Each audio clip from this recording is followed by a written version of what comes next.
Hello YouTubers, Reloading Bench back with you once again, and this is not reloading related, so if it's not your thing and you don't want to hear me talk, please turn this video off. This is what I'm going to call a pre-shorty, because I've already made some recordings on this. This is something I found online, and that is a Craftsman 100. And this also happens to be because of the goldish bronze looking color. This happens to be a 50th anniversary Craftsman 100. So Craftsman's 50th birthday was 1970, I think 72 or 77. I think I said it in a previous video. Anyway, this saw, this version of the 113 saw that you saw me restore a couple years ago came out in 1964, I believe, mid 60s. And it's robust as all hell. And you saw my restore from about a year and a half ago with a 113 that was from, I want to say sometime in the 80s. But this, or maybe even earlier, because I can't remember which cabinet came first, in all honesty. But I've had my eye out for a Craftsman 100 for a long time. And they come up and they're anywhere from 150 to 300 bucks, depending on the condition. I mean, again, this is from the 60s on up. So I would say from, the mid 60s to the mid to late 70s with this particular case and design. So they're weathered. And this one was very weathered. It had the miter, the fence, an extension, and the guides that were not broken. I've seen a lot of them that are broken.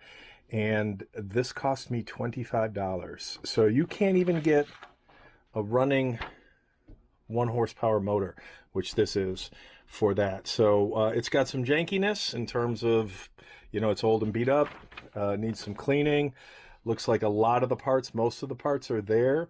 And this will be a project that I will probably stitch into some of my other projects, or at least when I decide to post. So I've completely taken this apart. I've done some wire wheeling to the trunnion and a bunch of parts internally. So the internals are done. The shell is going to need to be repainted, and I've already talked about what I'm going to do there with hammer tone gold, because I like how the vise came out with the hammer tone verde green. So this will be a nice restore, trying to figure out what I'm going to do for the mobile base. It's got some janky wood leg for supporting some wheels that are, again, janky. So I'm going to figure out what I want to do with that. But yeah, this should be a fun restoration project. So much more to come in that space. Good morning, YouTubers. Reloading Bench back with you once again after an awesome pickup on an early Saturday morning.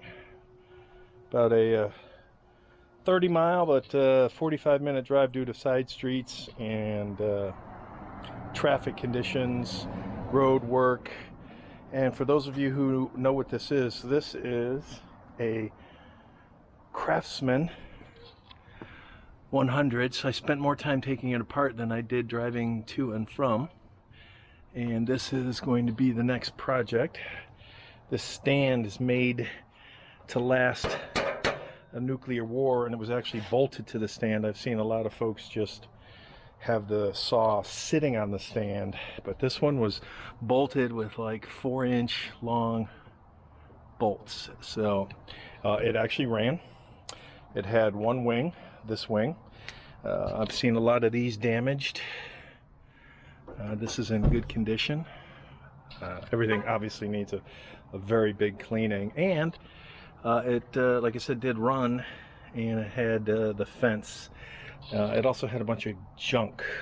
This homemade whatever electrical contraption, a piece of junk wood, and some other homemade drawer stuff that's not going to remain. But yeah, it's pretty beat up.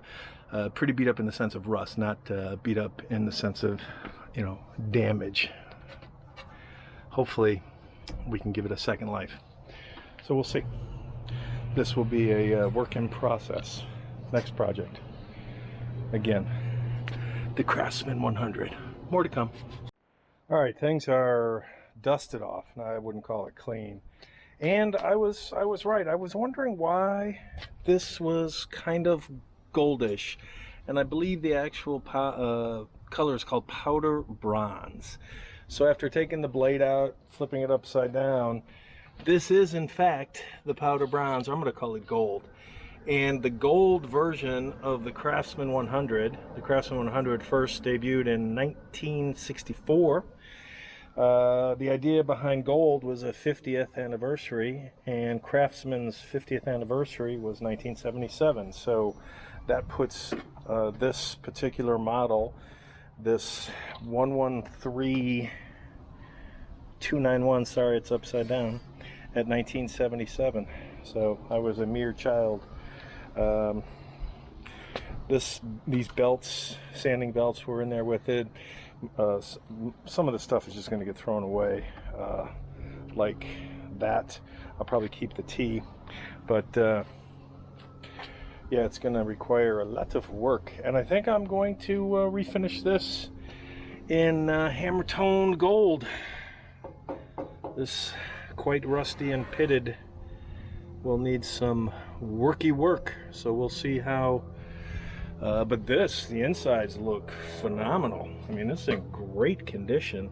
Just needs some cleaning and lubing and a little wire wheeling, but otherwise this thing's in great overall condition, I think. I don't know how resurrectable the chrome is. I might look into a rechroming service, but we'll see how it goes. So yeah, this is going to be hammer tone gold when I'm done. And I did find it came with a dado plate, blade cover, whatever it's called. Good stuff.